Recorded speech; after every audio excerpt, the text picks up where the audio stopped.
Anxiety, चिंता किंवा अतिताण ही शरीर आणि मनाची एक नैसर्गिक प्रतिक्रिया आहे. एकदा धोका, ताण, अनिश्चितता किंवा भीती जाणवली, की मेंदू सतर्क मोडमध्ये जातो. थोड्या प्रमाणात चिंता उपयोगी असते, कारण ती आपल्याला सावध ठेवते. पण जेव्हा ती खूप वाढते, वारंवार होते, तेव्हा आपल्या दैनंदिन आयुष्यावरती परिणाम होतात.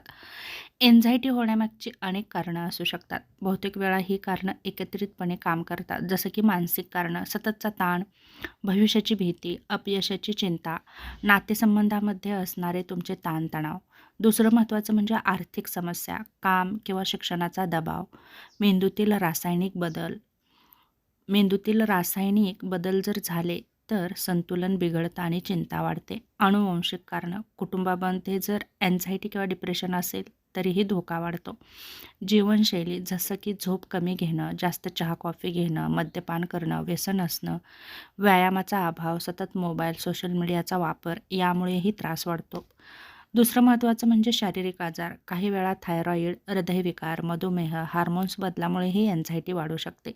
एन्झायटी झाल्यावर शरीरावर काय परिणाम होतात? तर जेव्हा एन्झायटी वाढते, तेव्हा शरीराला काहीतरी धोका निर्माण होतो, जसं की ॲड्रेनल, कोलेस्ट्रॉल हार्मोन्स स्रवतात. यामुळे हृदयावरती परिणाम होतात. हृदय जोरानं धडधडतं, छातीमध्ये धडपण जाणवतं, रक्तदाब वाढतो, श्वसनावर परिणाम होतात, श्वास जलद होतो, दमल्यासारखं वाटतं, घशात अडथळा असल्यासारखं वाटतं, स्नायू आणि शरीर स्नायू ताणले जातात, मान, खांदे, पाठ दुखतात, हात थरथर कापतात, हातपाय अचानक गार पडतात, पचनसंस्थेवरती परिणाम होतात, जसं की पोटात गोळा येतो, ॲसिडिटी वाढते, भूक कमी होते किंवा जास्त लागते, जुलाब, बद्धकोष्ठता जाणवते, मेंदू आणि विचार यामध्ये सतत नकारात्मकता राहते, दम लागल्यासारखं वाटतं. मेंदूवरतीही काही परिणाम झालेले आपल्याला दिसून येतात, जसं की एकाग्रता कमी होते, गोंधळल्यासारखं खूप वाटतं आणि आपला मेंदू सतर्क मोडमध्ये आहे असं जाणवतं, भीती जाणवते, आपण अति विचार करतो.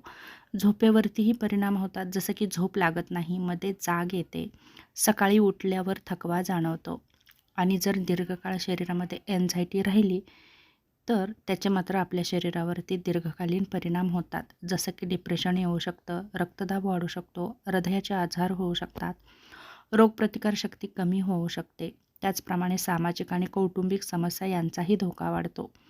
त्याचप्रमाणे जर एन्झायटी होऊ नये असं वाटत असेल, तर तुम्ही नियमित व्यायाम करा, 30 ते 45 मिनिटे चाला, धावा, योगा करा, प्राणायाम करा. हे सध्या खूप गरजेचं आहे.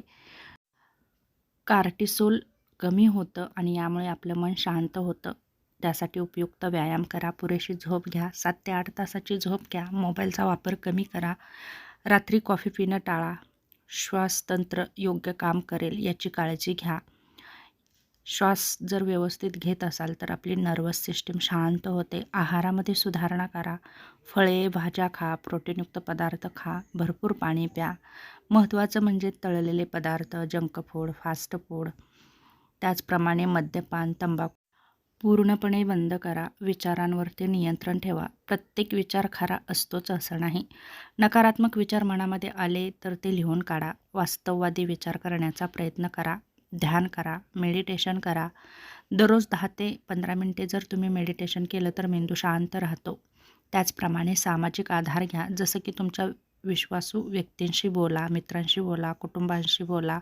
तुमच्या मनातील भावना एकमेकांशी शेअर करा. एकटं राहिल्यामुळे चिंता वाढते. जर जास्तच तुम्हाला भीती वाटत असेल किंवा झोप तुमची पूर्णपणेच बिघडली असेल, तुम्ही सतत घाबरत असाल, कामामध्ये अडथळा येत असेल, आत्महत्येचे विचार मनामध्ये येत असतील, छातीत दुखत असेल, तर नक्कीच तुम्ही डॉक्टरांकडे जाऊन योग्य ते उपचार नक्कीच घेऊ शकता. त्याचप्रमाणे डॉक्टरांनी दिलेली औषधं ही वेळेवर घ्या. लक्षात ठेवण्यासारखं म्हणजे अँझायटी म्हणजे कमजोरी नाही. शरीर आणि मन दीर्घकाळ ताणाखाली राहिल्यावर जी परिस्थिती निर्माण होते, त्यामुळे एन्झायटी होते. योग्य झोप, व्यायाम, संतुलित जीवनशैली जर ठेवली, तर नक्कीच एन्झायटीपासून आराम मिळू शकतो. तेव्हा नक्कीच जीवनशैलीमध्ये बदल करा आणि ताणतणावाचं प्रमाण कमी करा. जीवनामध्ये नक्कीच सकारात्मकता येताना दिसून येईल.